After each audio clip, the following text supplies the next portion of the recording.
Hi, everyone. Thank you so much for joining us for today's webinar. We will be discussing weather impact on the mining industry. We'll be talking specifically about how to make sure that you're still producing more while staying safe, using the weather to do that here in 2023. So we're really excited to jump into this topic. And first, just looking ahead at our agenda. So we'll first, of course, introduce ourselves, and then we'll talk about just the weather impact overview, how actually are conditions and extreme weather impacting the industry, and then go on to the solution. How can you actually take action here and mitigate the impact of the threats that we've outlined? And then we'll also show you a preview of the actual technology itself. So with that, we will dive into things. My name is Kelly Peters. I am Director of Marketing here at Tomorrow, and I am joined by the lovely Monica. Hello, everyone. My name is Monica Leal, and I'm Director of Mining Sales here at Tomorrow.io. Awesome. Glad to have you here today, Monica. We will jump right into the content. So as I mentioned, we want to, before we get into actually how to solve for this, talk about the problem. And to start, we will look at a resource we have from Ernst & Young. Yeah, so this is pretty interesting. This is a very interesting chart, actually, that talks about the top 10 business risks and opportunities that are in the mining industry. So as you can see here, we have ESG, right? That's the number one, environmental, social, and governance. And these really, especially the E and the S, are relevant to the weather. And we'll talk a little bit more about it in just a second. And then number three, climate change. As we've seen, climate has been changing, right? And mining has been impacted more and more.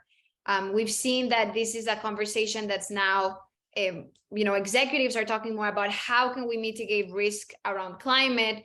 And it's important to evolve that conversation and not just talk about, okay, what's going to happen in 20 or 30 years and what are our decarbonization goals, but what can we do today to align with this changing climate and making sure that we are more profitable as an organization while also keeping people safe and being sustainable, right? So everything is connected. And we see this as the top three, top risk and opportunity.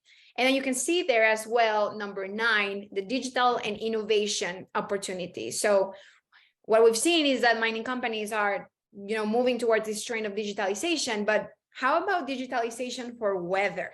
And that's what we're going to be discussing today, right? Helping organizations really, optimize their protocols, make decisions at scale related to weather through this digital weather intelligence technology. Absolutely. And going back to actually our main focus here for the content is making sure that we are still producing more despite all of those challenges and using the opportunities that you just outlined, like digitizing things. So there are a number of factors that influence bottom lines: increasing costs, volatile commodity prices, some decreasing demand, and then just increasing competition and regulatory changes. So on the sustainability and ESG side, we know that it's not just pressure, but there are some compliance and regulation there that can impact profitability, but of course are a focus. And then lastly, the main topic here today is just weather impact. So safety is part of it, sustainability is part of it, but certainly extreme weather and even everyday weather conditions are impacting profits. And so as you're thinking about becoming more efficient, becoming leaner, becoming more cost-cutting focused, weather has to be a part of the conversation, because right now, whether you realize it or not, it is eating at the bottom line. So that's just a number of different factors, but extreme weather is certainly a big part of it. And so Monica, if you want to talk about more honing in on the weather impact on costs. Sure. So as I was mentioning before, Kelly, we've seen this change in climate, right? We hear it a lot from not only the mining industry, but many industries where they say, look, it's June and it's raining. It's never rained in June, right? So this is happening all throughout the world, and the cost is increasing for a lot of these mining companies. You can see here some headlines of floods or impacts, the impact that has happened. But the reality is that we can do something about it, right? And when we're talking about weather, just taking a step back, depends where you are in the world is probably how you've been affected. And potentially you've been affected even more so in a bigger scale lately. So what I've personally heard is, some clients tell me, look, last year we lost $50 million because we had delays 30 days out of the year because of low visibility that we didn't prevent. So now with your tool, we're going to be using it to reduce that late notice and really be prepared in advance to allocate resources in a better way. And just like visibility, we see this with other things, right? We're talking about big rains and floods, lightning, right? That can impact the blasting times and resource allocation. So depending where you are in the world, you're probably being affected in a different way, but just to share, we have tools to do something about it, right? To really help organizations reduce those potential losses due to the weather. Definitely. And beyond just the financial costs and losses, of course, safety is a thought also. So extreme weather and regular weather conditions are impacting safety on a number of levels. So certainly injuries and fatalities from natural disasters. So landslides, we know we're hearing in the news a lot more as a result of heavy rain and growing threats from climate change, more flooding, lightning is a threat as well. But it's not just injuries and fatalities from that. It's also increased likelihood of accidents from, for example, damage to infrastructure. So maybe there is a flash flood that puts out one of your access roads. That's of course going to increase the risk of an accident for someone who's needing to use that road, or maybe doesn't know that there is that flooding in that area and is going to continue that way anyways. So it's not just from the big natural disasters. That's part of it, of course, but it's more everyday things as well. And then also on the air quality side, for example, so you might have crews out without monitoring or planning, you don't realize that it's a really unsafe air quality that day. Or with wildfires, depending on where you are in the world, the smoke from it, that can have a big impact on your crew's ability to safely operate that day. So to Monica's point, it's not just, there is right now a fire happening. It could be in real time, but it's actually having the opportunity to plan for that in advance, reschedule crews, which in turn will help you to prevent any profit loss, but keeping them safe first and foremost also. So not just financial, it's safety. We'll also talk sustainability. And Kelly, I just want to add on the safety side, I think actually from both sides, safety and operational efficiency, that, when we see in the news, hey, there's going to be a big hurricane or there's going to be this big event, that's one thing. But really understanding what's going to be happening in my mind at the micro level, it's a different thing. Even within the same mine, we can have different micro weather conditions, right? So making sure that we understand how are we going to be specifically impacted and what can we do in advance to prevent that impact. And this is where it really changes the game, right? It's not just at the macro level, but the micro level. Definitely. And with that, that's what we can talk about with our technology. So from here, we're going to actually show you how to accomplish these things at the micro level, as Monica just said. So this is a quote from, it's a nonprofit that works on mining advocacy from a sustainability standpoint, but I included it here because I think it's really representative of exactly what you just encapsulated, Monica. The idea of profitability, of course, is always the thought. The common denominator here is we need to continue growing in order to operate, no doubt. That's the bottom line. But it has to be this full holistic view of safety and resiliency. And again, maybe the industry, the sector hasn't had the tools they needed to do this in the past.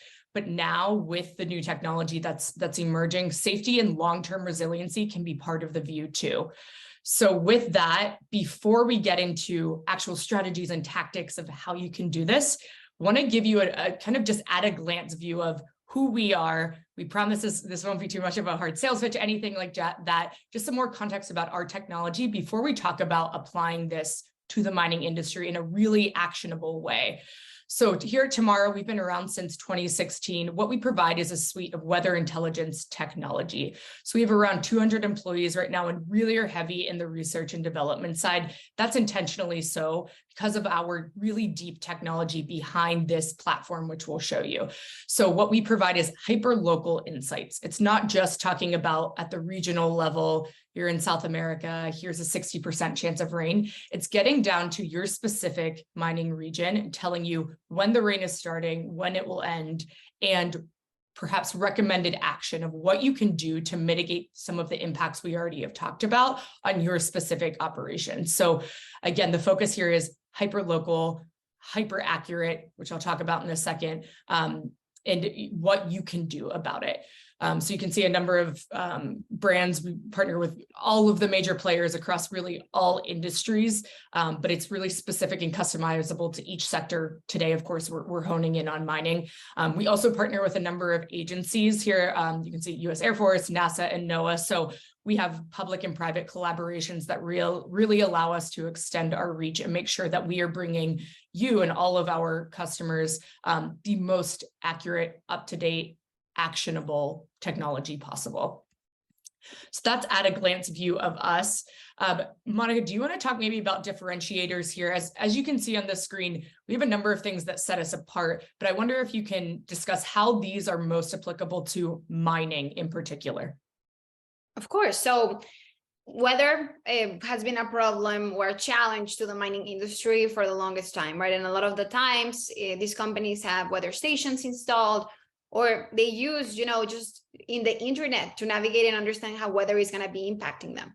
But the reality is that we can take a step further. We can be more specialized to understand what are the local conditions based on the topography, based on the location they're in, but also what actions are recommended based on the safety and operational protocols that the company has to make sure that everybody understands what to do at any time at scale. So at Tomorrow.io, key differentiators, some of them are the sources that we use for our modeling and our forecasts. We use all sorts of radar, satellites, weather stations, local weather stations that the mine could already have, regional models, global models, but we're also very excited to share that we are launching our satellites with radars starting this year.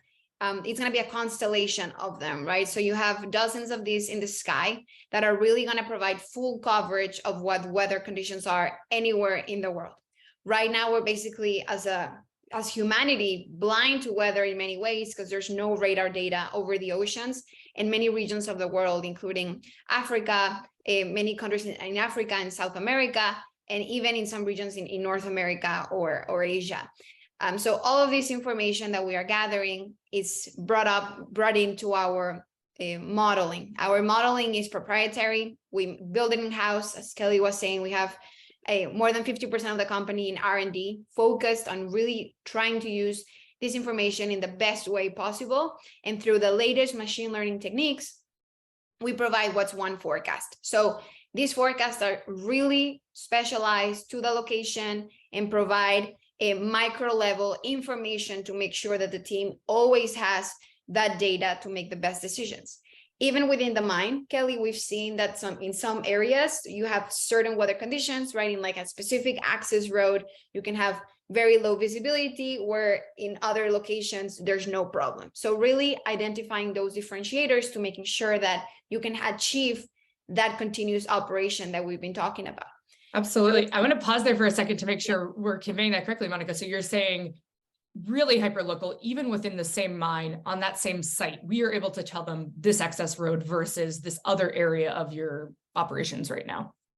Correct. So usually what happens with global models or things, information that you have online, it's pretty general for the mine, right? So it gives you like the overall conditions, but in the operational world and safety, you want to make sure like, okay, in this sector or this area of the mine, can I perform X, Y, and Z activities? And is it safe to do them now versus in this other area, right? So you can start really playing out even within the mine, like, should I do any blasting activities in this area? And then at what time?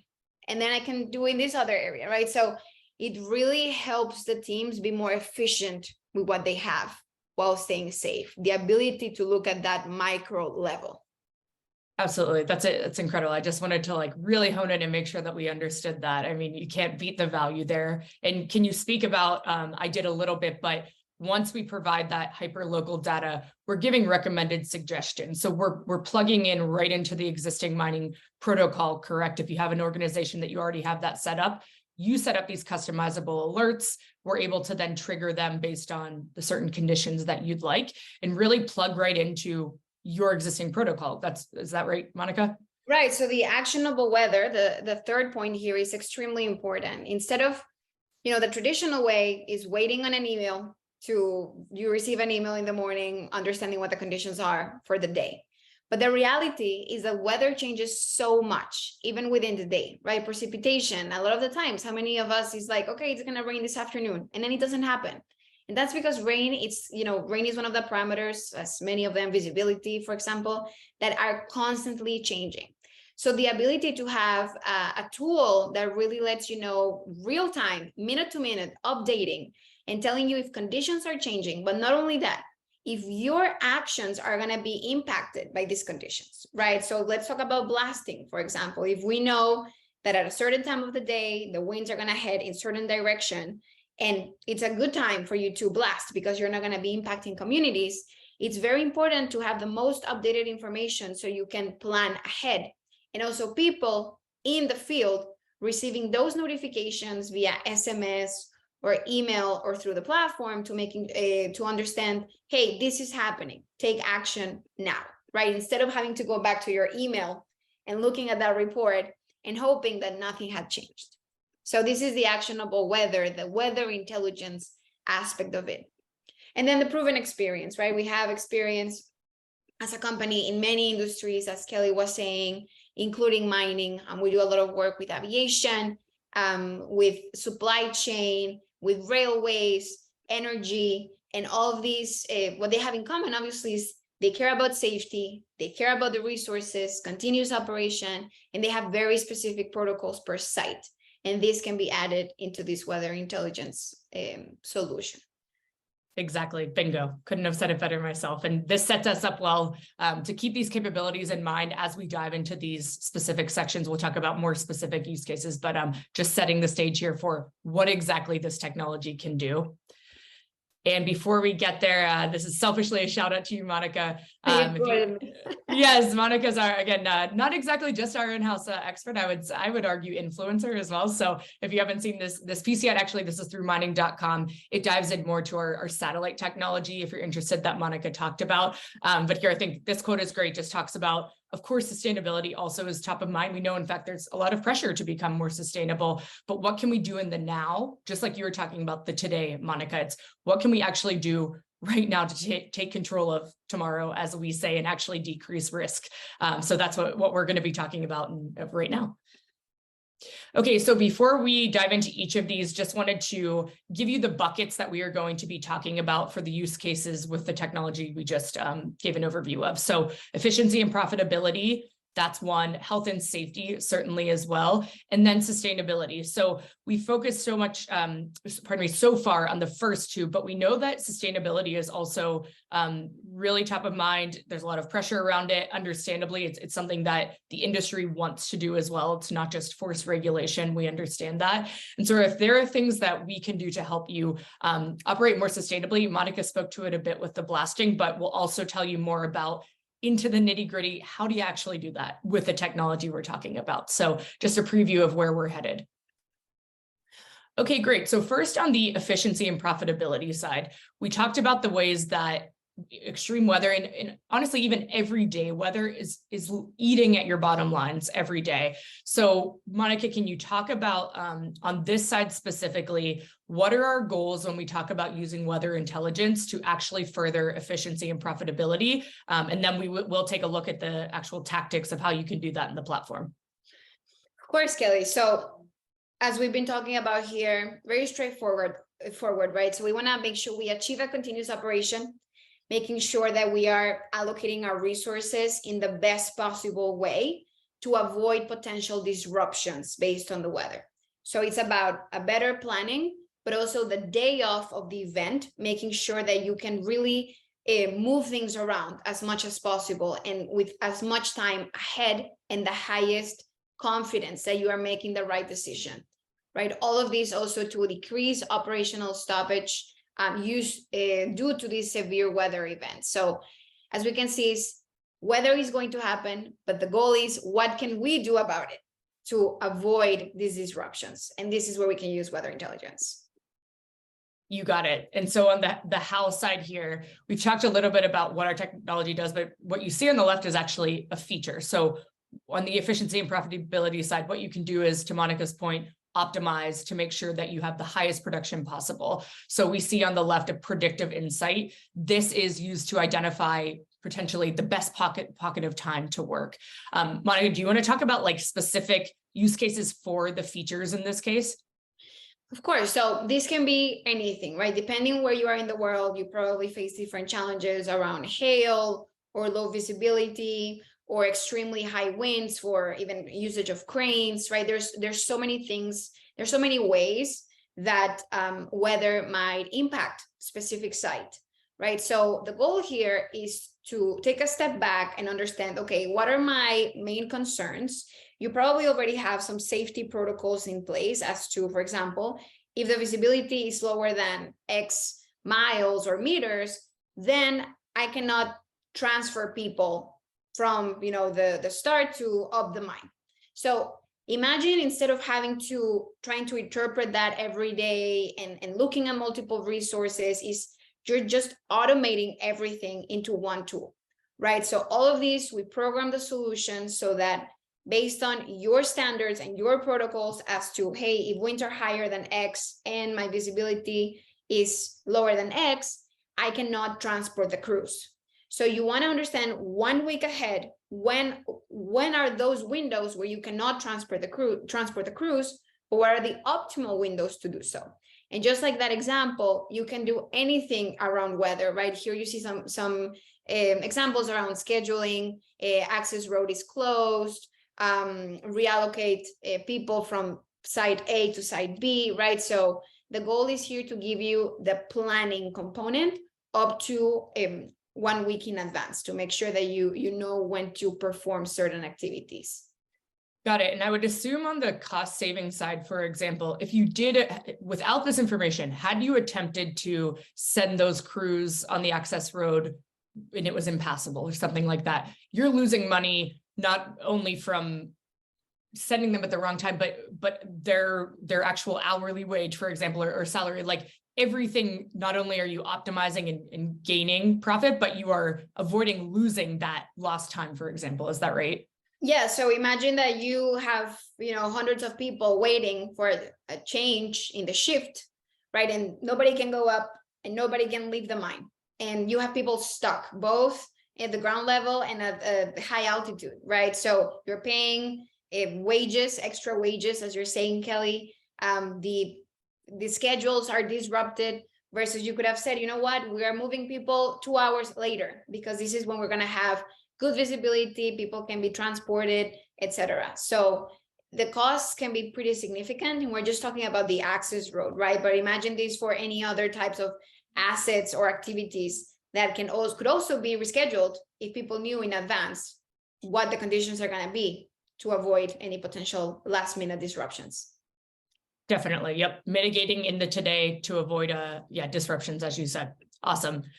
So we talked efficiency and profitability, now onto health and safety. So what we spoke about earlier was mostly threats around actual injury and fatality. I think something we haven't talked about too is the health side, things like air quality. So Monica, do you want to provide an overview here of anything we maybe haven't touched on the threat side and our goals, applying weather intelligence to this bucket of goals? Sure. So just as we've been talking about using these protocols and insights for better planning, we can use them as well to keep people safe, right? And when we're talking about health and safety, there's many ways that miners are affected, right? We're talking about air quality. Is the air quality not optimal to be outside? Is there anything happening right now? Should we notify the team to take certain action? As we're saying, lightning, right? Lightning, I come back to lightning because it's such a big problem in this industry. So can we notify people in advance to take cover, to take shelter? You'd be surprised, Kelly, but there's so many, clients we've talked to that they didn't have these tools in place to understand, hey, we're in the exploration phase and we had an accident because we didn't know lightning was coming. And just having these tools, having the ability to understand, is the condition near me, is it going to affect me? How soon? How confident am I on this situation happening, for people to make better decisions in advance? And this can all be programmed not only with the insights on the planning side that we've been talking about, but also on real time, right? So you have people in the field and you want them, because they're not going to be in their computer all the time looking at this software, right? They're going to be working. So the ability to communicate this information at scale is a big difference of where, going back to the main goals initially, the digitalization component, right? Instead of waiting for this report to come out once a day or getting this alert, whenever, like, you really have a system in place where you have all of your employees that need to be notified when a certain weather condition is gonna be near them, that's gonna be affecting them, and notifying them via SMS, as I was mentioning, their mobile application or email, in any way that they are aware that there's a risk coming their way for them to be safe. So this is part of, Kelly, what you were saying, like the automation and scale and digitalization. How do we bring this into our processes and protocols to make sure that we go from one person looking at their email in the morning to 5,000 people having that most updated information 1 hour, 2 hours before the event happens? Definitely. And what you see on the screen here right now, by the way, is this is an air quality monitoring. So we can see on our map view, I believe this is somewhere in Brazil. We have air quality monitoring down here. You can see the trend. This is based on the EPA. What Monica's talking about, you could directly apply here. You could hypothetically have an alert to all 5,000 of your crew members. Again, if that's the scale you're at, letting them know it's really poor air quality. Not only, maybe don't go outside right now, but don't even bother coming in. That's saving you money also. So this is a health and safety focus, but as we're talking about this holistic view, it all ties back together. It's also saving you profits from having, people not come into work, your cost savings there. So it all ties together. Is that right, Monica? That's correct. It's all connected. Being more operational efficient while keeping people and crew safe. Definitely. And can you give us an example of, even for my benefit, on the lightning side? I think that's a good example because we know lightning is such a threat to safety. How are most organizations handling this right now? I'm sure it varies, but what's an example of a way they would be without weather intelligence alerting crews about lightning? Sometimes they have like local sensors for lightning. But what we've heard, Kelly, is a lot of the times those sensors do not work. They don't have the right maintenance, or are not up to date, or they're out for any reason. And there's no like backup software or global software that they can always rely on to get that information. So it's really like, it's not one or the other. It really complements, having this sort of like weather intelligence besides whatever it is already installed. This is such a big problem. It can cost lives, can cost millions of dollars, anything around weather, that is like, how can we make our systems more robust? And so a lot of the times they don't even have anything around lightning, or they just get an alert when lightning is in a, within a certain parameter, but they don't get the information as, is lightning moving towards my location? How soon is lightning gonna be near me? Are we talking about cloud to ground lightning? Are we talking about cloud to cloud? So like all the specifics, the nitty gritty, we've seen a lot of the times that this is not what mining companies have right now. It's very basic information. Maybe there's lightning nearby, but not as actionable, if that makes sense. Absolutely. Yeah, I think actionable is a key word here. Is what do I do with this? It's not just the raw data. It's not just 60% chance of rain, or here's like the value of the air quality right now. Okay, and what? And how do I alert my crews? So exactly, it all ties back. And I think it's a good transition to the sustainability side also. You spoke about this a little bit on the blasting, but can you set the scene here before we talk about our capabilities of what would you be aiming to do on the sustainability side with weather? I think that can be a little bit confusing of the connection there. Can you clarify that, I guess? Yeah, so actually this one ties to the number one opportunity and risk that we saw in our first table on ESG, right? So we're talking about the environmental, social aspects of this. Is how do we help mines use weather to have a better relationship with the communities, to have less of an impact in their operations and their environment, right? So weather plays a big aspect of it. We're talking about, for example, when do we blast in order to avoid any potential pollution in the nearby communities? When is there going to be a lot of rain that might affect, our where we keep all of the chemicals, and we don't want them to overflow, right? So we can take preventative action. So understanding weather can help us be more sustainable. And so this is another avenue, right? We've talked about the operational side, the teams, like everyday operations and efficiencies and profits. We've talked about safety, extremely important. And then bringing it all together, the sustainability aspect of it, right? So here we're talking about environmental teams, sustainability teams that really want to make sure that the operations are aligned as much as possible with their ESG goals. And they can incorporate weather intelligence, as I was mentioning in the quote. It's not them just looking at the 20 years from now. It's like today, how can we help our operations teams and everybody be aligned with these ESG goals? And weather intelligence is a great way to do so, right? Because we can start adding those protocols that align with not hurting the communities, with not hurting the environment, right? So should I blast at this time to avoid pollution? Is there going to be a lot of rain for me to take action? Should I, is there going to be a lot of wind that will, increase the dust for assets to move around, but should we use the chemicals? Is it an optimal time, to use this in the roads? So it all brings it nice together, Kelly, and we've been working at Tomorrow with like all three types of teams. And a lot of the times with the three, right, in a certain mind. So it's pretty exciting to understand what are the goals of each of these teams and see how we can work together to help them achieve their goals. Definitely. And I think that we have a quote here actually from someone we're working with right now. And I think it's great because it speaks to the today aspect that we're saying. They started working with us. They're using this to plug into their protocols on the sustainability side for blasting specifically. They implemented the technology and right away, not long-term, we're saying right away, they were able to just say, we will not blast when we see that the wind is moving toward a neighboring community.